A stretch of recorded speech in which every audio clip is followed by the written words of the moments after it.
All right, Mexican Joe here. Again, I've got another project. We're doing a couple of different things out here on the ranch. One of them is Three Sisters Hugel buckets. I worked on that one yesterday. Another one that I'm doing is I've got a little area next to one of the barns, and so what I'm doing is it's about a little over 3 feet deep, but it's 20 feet wide. So what I'm doing is I'm planting homestead tomatoes, all heirloom, beefsteak like that, in the bricks up front, up close to the fence. There's a little chicken wire fence I've got. Then inside the bed, I'm doing strawberries that are perennial, and they just continue to grow like weeds. It's more like an ivy, but I'm using those as ground cover. And then I'm going to put sweet 100s, probably 4 of them, in the bed towards the rear, and I've got strings hanging from the beam above, and you'll see it here in the pictures. The beam or the strings are there to hold up the tomato baskets.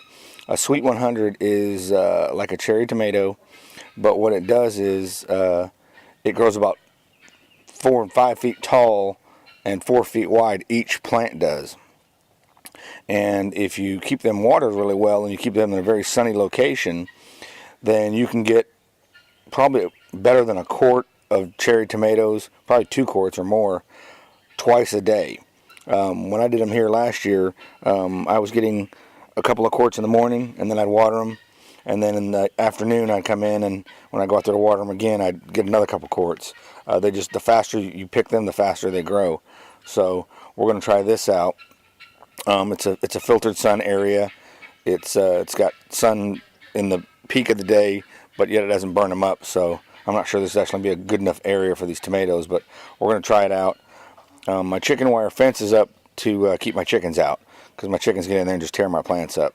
So that's what we're going to try now, and we'll see how it goes. Here we go. Okay, it's last Friday in April. Getting ready to start our little prepper training exercise weekend. I want to show you, I got some of my tomato baskets in. I got 2 new ones, and this is an old one.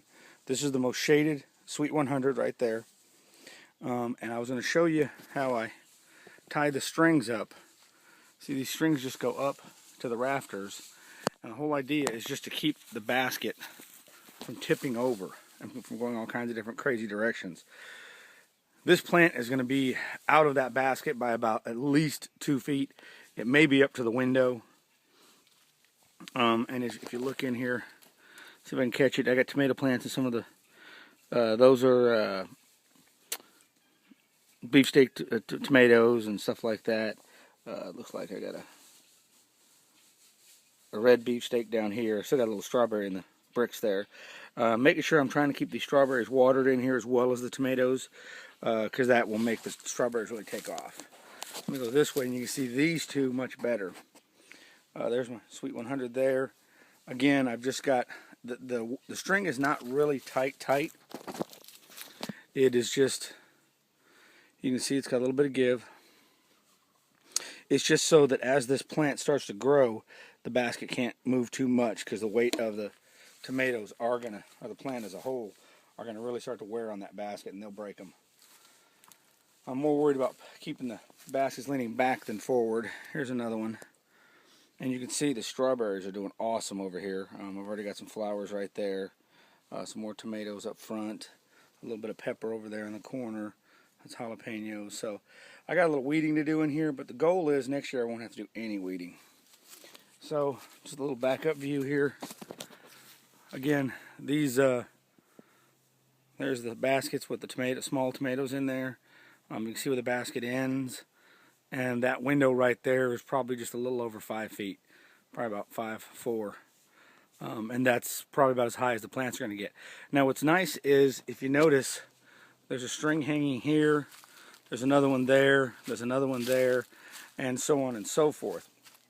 So I've got, because I doubled the string every time I use a string, or as the plant grows and comes up, I'll actually be able to tie onto the plant.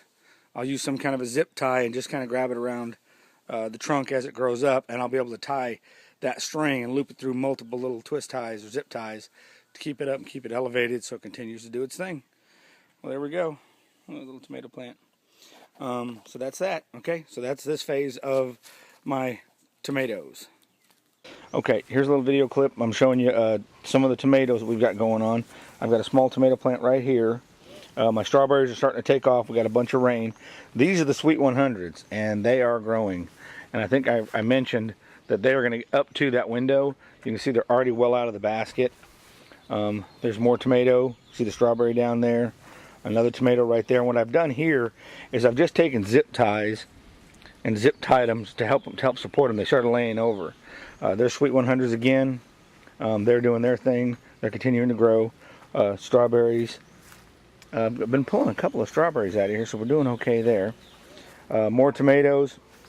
More tomatoes. More tomatoes. I'm using the fence to support them.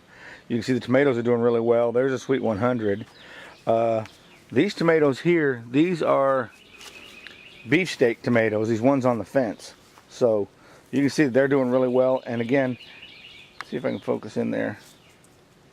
You can see I'm just using zip ties to help support them. I'm not doing it tight. I'm just doing it just to kind of lasso them in there so they don't fall over and it supports them. So we should start getting some more tomatoes here pretty quick. We actually got one right there. Let's see if I can get it. There it is. Little tomato right there. So we're getting ready to start popping. So that's that.